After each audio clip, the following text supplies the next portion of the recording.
Australia built a fence so long it could cross an ocean, a barrier stretching over 8,500 kilometers, splitting the continent like surgical wire. Millions of rabbits ate everything, so Australia built a fence that split the continent. Isn't just a story of pest control, it's the paradox of a so-called outdated solution turning into a conservation miracle. What began with 24 rabbits unleashed in 1859 spiraled into an agricultural meltdown, costing millions and overwhelming an entire nation. Critics sneered at the fences as desperate relics, but satellite evidence now reveals a continent divided. Lush life on one side, devastation on the other. So how did a last-ditch gamble reshape both the land and its future? Let's unravel the stakes behind Australia's wire wall. On Christmas Day, 1859, Thomas Austin opened a wooden crate on his property near Geelong, Victoria. Inside were just 24 rabbits, shipped from England for the sake of a little sport. In Austin's mind, a few rabbits would bring a taste of home, something to chase on a quiet afternoon. But Australia was nothing like England. The land was open, the winters mild, and the predators that might have kept rabbits in check had disappeared years before. Within a decade, those 24 rabbits had become thousands. By the 1890s, they numbered in the hundreds of millions, spreading at a rate of nearly 100 kilometers each year. Farmers watched helplessly as rabbits stripped pastures bare, gnawed bark from young trees, and left nothing but dust in their wake. Sheep and cattle went hungry. Crops failed. Entire districts reported losses in the tens of millions of pounds each year. In some places, the ground was so riddled with burrows that horses and cattle broke their legs just walking across a paddock. Early attempts to fight back were desperate and often futile. Bounties were posted and men fanned out with rifles and traps.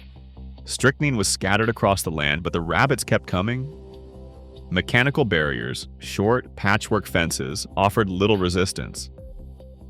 In 1919, a single haul near Mudgee netted over 3,800 rabbits, but it barely made a dent. The crisis swept across southern Australia, from Western Australia to New South Wales, Victoria, and deep into South Australia. The state of South Australia, with its capital at Adelaide, became a battleground, but nowhere was truly safe. As the land vanished beneath a tide of grey fur, the question grew urgent. If poison and bullets couldn't stop them, what would? Australia was facing a biological invasion unlike anything seen before. A disaster measured not by the acre, but by the continent. In 1950, a new weapon joined Australia's battle against rabbits, a virus called myxomatosis. CSIRO scientists, after years of research and field trials, including failed attempts on Wardang Island, released it into the wild. The results were shocking. Within months, rabbit numbers dropped by more than 95%. Some districts reported almost no rabbits at all. The death rate reached 99.8%, a figure that seemed to promise an end to the plague. Farmers, for the first time in decades, saw green shoots return to paddocks and young trees stand a chance against hungry mouths. But the celebration didn't last. By the late 1960s, rabbits were coming back. Survivors passed on resistance to their young, and the virus lost its punch. The rabbits once again began to multiply. Scientists and land managers turned to another virus, the rabbit hemorrhagic disease virus, or calicivirus.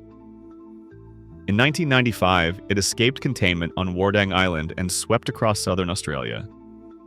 This time, the death toll ranged from 40 to 80%, depending on the region and the weather. For a few years, rabbit numbers dropped, but the pattern repeated. Resistance developed and populations rebounded in pockets across the country. These campaigns brought hope, but they also raised tough questions. Animal welfare groups questioned the suffering caused by the viruses. Ecologists worried about unintended effects on native species. And as rabbits adapted, it became clear that viruses alone wouldn't be enough. Australia's open landscapes gave rabbits endless room to run. Without physical boundaries, no virus could hold them back forever. The lesson was clear. If biological control was to work, it needed help. That meant combining science with something much older, barriers that could finally hold the line. In 1901, Western Australia launched a project that sounded almost impossible. Build a fence from the north to the south coast, stretching over 1,800 kilometers. The price tag was £80,000, a fortune at the time, enough to buy a whole fleet of steamships. Yet the alternative was worse. Rabbits were eating the country into ruin, and every failed experiment had made that clear. So the work began. Teams of laborers, many from distant towns, braved the outback's searing heat. Water was hauled in by camel and horse. Supplies arrived by train, then by wagon, then by foot. Fence lines vanished into shimmering distances, often crossing sand dunes that shifted with every windstorm. Floods washed out whole sections overnight. Repairs became a constant battle, and the men who patrolled the fence, known as boundary riders, lived lives of isolation and grit. Charles McGowan, one of the earliest, kept a daily log. He wrote about patching wire in 45-degree heat, rationing water, and chasing off wild dogs that prowled for weak spots. Sometimes he went days without seeing another soul, except for the wildlife that watched him from the scrub. The fence was never perfect. Rabbits still found their way through, especially after storms or when careless travelers left gates ajar. But the barrier worked, at least for a while.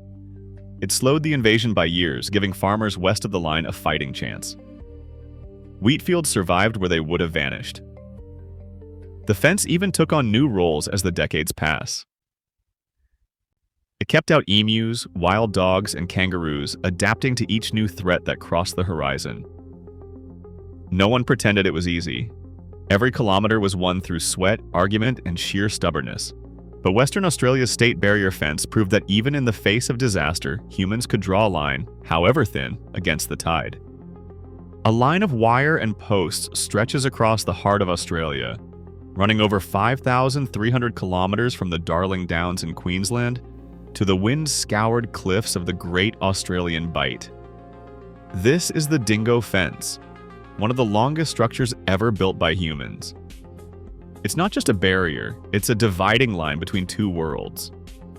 To the north and west, dingoes still roam.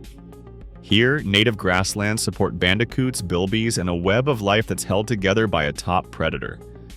On the other side, in the dingo-free south and east, the story changes. Foxes and feral cats outnumber their counterparts by 3 or 4 times, and small mammals vanish at rates 7 times higher than across the fence. Sheep graze in safety, but the price is paid in lost biodiversity and fragile soils. Satellite images make the contrast impossible to ignore. One side glows green with healthy vegetation, the other fades to dusty brown. Scientists call it an ecological experiment on a continental scale. The fence doesn't just block animals, it blocks fire, water, and even the flow of nutrients between regions. Kangaroos and rabbits, unchecked by predators, overgraze the land inside the fence, stripping away grasses and leaving bare ground that bakes in the sun. Patrolling this boundary is a job that's changed with the times. Where once men rode horses or camels for weeks at a stretch, today's fence runners use solar-powered drones and GPS-linked sensors. One patrol officer, working a stretch near the South Australian border, covers more ground in a single day than his grandfather managed in a week. He tracks breaches on a laptop, gets real-time alerts, and sometimes calls in Indigenous ranger teams to help with repairs or wildlife monitoring. Yet the sense of responsibility remains the same. A fence breach means more than lost sheep. It can mean the collapse of an entire ecosystem on one side of the line. The dingo fence stands as both a monument to human determination and a reminder of the trade-offs that come with drawing hard boundaries across a living continent. Its presence has shaped landscapes, economies, and even the fate of species, setting the stage for a deeper look at what happens when nature's balance is interrupted by wire and willpower. Predators shape the land in ways that go far beyond what most people imagine. On the dingo side of the fence, small mammals like bilbies are 8 times more common than in dingo-free zones. Field studies from arid recovery and other reserves count up to 28 native mammal species that thrive when top predators keep the balance. But this isn't just about numbers. Where dingoes roam, foxes and feral cats are kept in check. That means fewer attacks on ground-dwelling animals and more burrows in the sand. Evidence of survival, not extinction. Without dingoes, fox and cat populations explode, and small mammals vanish. The grass thins out as kangaroos and rabbits multiply, eating everything down to the roots. Soil dries and crumbles, and the land grows hotter by up to 2 degrees. Satellite images show these changes in real time. Greener, cooler strips where predators still patrol, and dusty, eroded paddocks where they're gone. The science calls this a trophic cascade, a chain reaction that starts at the top and ripples through every layer of the ecosystem. But for indigenous peoples, the story runs even deeper. Dingoes have been part of country for more than 65,000 years. They appear in songlines, guide ceremonies, and mark sacred sites that fences now slice through.